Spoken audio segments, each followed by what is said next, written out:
Se passa mais doce, me deres gozar, se dora mais forte sofrer,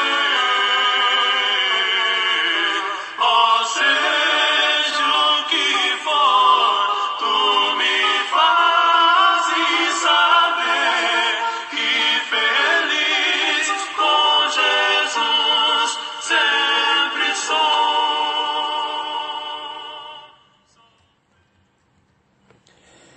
Olá, irmãos e amigos, estamos juntos mais uma vez para o nosso Café com Deus.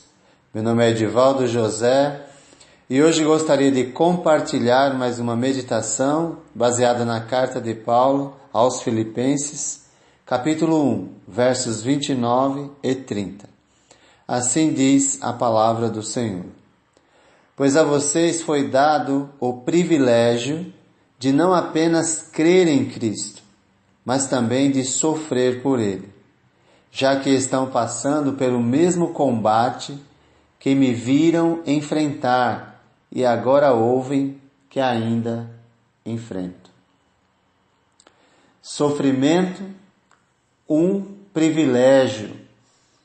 Jesus alertou seus discípulos enquanto esteve na terra sobre a perseguição. Lhes ofereceu a sua paz, não a paz deste mundo, mas a paz que vem do céu, que nos ajuda a enfrentar as dificuldades. Ele disse que no mundo teríamos aflições, mas era necessário ter bom ânimo e olhar para Ele, que venceu o mundo. Ele disse aos discípulos que eles seriam odiados de todos por causa do seu nome, mas aquele que perseverasse até o fim, esse será salvo. Certamente Jesus alertou, ele não enganou, ele não ocultou as dificuldades decorrentes de ser discípulo. Paulo, na prisão em Roma, sabia que a oposição ao cristianismo estava crescendo e que os discípulos precisavam preparar-se para suportar o sofrimento. Portanto, todo aquele que se aproxima de Cristo, do Evangelho, da graça de Deus, precisa saber que privilégio não é apenas crer em Cristo, mas também sofrer por Ele. Como o cristão deve encarar esse sofrimento? Se aos cristãos foi dada ou concedida a graça de crer em Cristo, ou seja, um privilégio, então certamente Deus nos acompanha cuidando de nós nesses momentos difíceis da vida. Entre muitos favores e privilégios concedidos graciosamente por Deus aos homens, Paulo enfatizou que crer em Cristo também é um privilégio.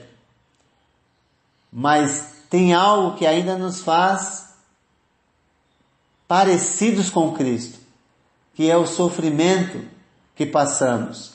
E isso deve ser encarado como um grande privilégio concedido por Deus. Certamente, tudo depende da fé, pois jamais encararemos o sofrimento como um privilégio se não compreendermos a graça de Deus concedida a nós pelo seu amor. Crer em Cristo é uma condição fundamental para a salvação.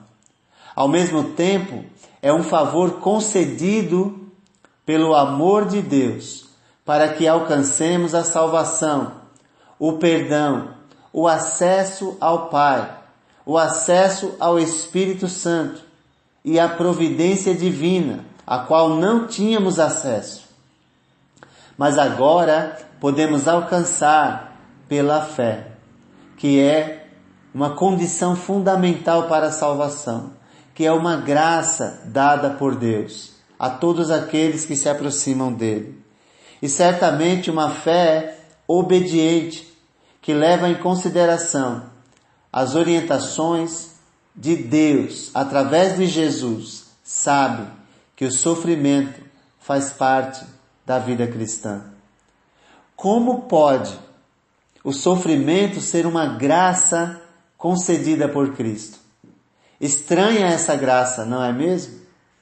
Andando de mãos dadas com o privilégio de crer, há a graça, que normalmente nós não consideramos uma graça ou um favor. O cristianismo revela os valores do sofrimento. Por esta razão, os apóstolos, quando sofriam por causa de Cristo, regozijavam-se por terem sido dignos, considerados dignos de sofrerem afrontas por causa de Cristo. Essa dignidade certamente não estava relacionada ao sofrimento em si, pois o sofrimento causa dor, mas sim no que o sofrimento significava para eles e o resultado que ele trazia. Quanto mais sofremos, mais parecidos com Jesus ficamos. Certamente há necessidade de crer que o sofrimento é uma graça concedida por Cristo, porque Cristo caminha conosco junto no sofrimento. Importava que Paulo, por exemplo, sofresse pelo nome de Cristo. Quando ele foi chamado, já foi alertado que haveria sofrimento. Tiago falou em 1:12 da sua carta de alegria no meio das provações. E tantas passagens da Escritura vão nos ajudar a olhar para o sofrimento como algo que nos aproxima de Deus e não nos afasta. É claro que isso depende da maneira como enxergamos o sofrimento. Se o vemos como abandono de Deus, certamente vamos nos afastar dele. Mas se o vemos como um privilégio que nos faz parecidos com Jesus, nos aproximamos ainda mais de Deus e com alegria. Certamente todos nós temos as nossas lutas. E Paulo deixou bem claro que o combate que os filipenses o viram enfrentar, eles também iriam passar. A palavra combate descreve uma competição entre carros ou atletas, ou qualquer luta contra perigos, aborrecimentos ou obstáculos. Por trás de tudo isso está a capacidade que Deus nos dá de vencer os obstáculos quando nos disciplinamos para vencer a batalha.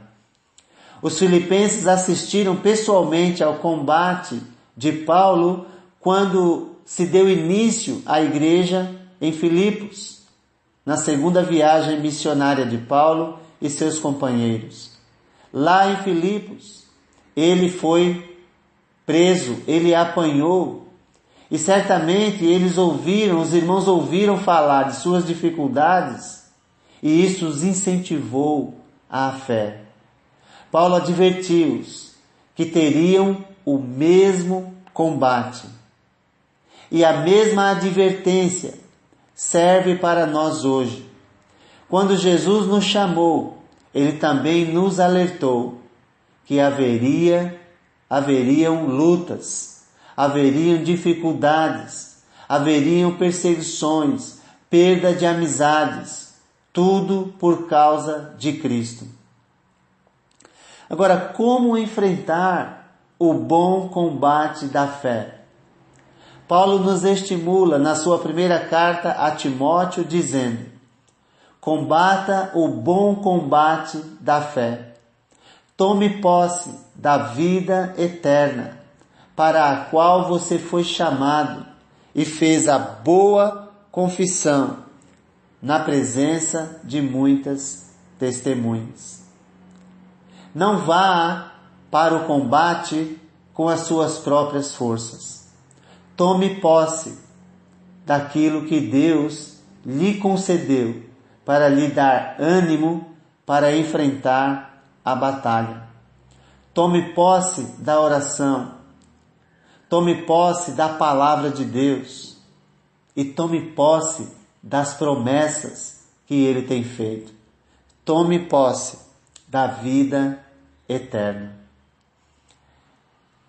Certamente há, ainda hoje, adversários da verdade cristã. E ainda esses adversários são fontes de muitos sofrimentos.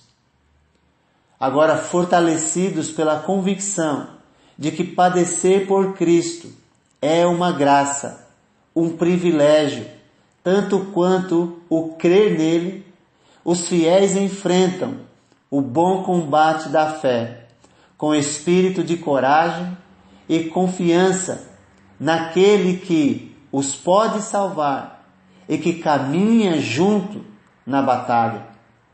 Se ficarem firmes como uma boa equipe espiritual e produzirem as boas qualidades do cidadão do reino de Deus, os resultados são garantidos pelo próprio Deus.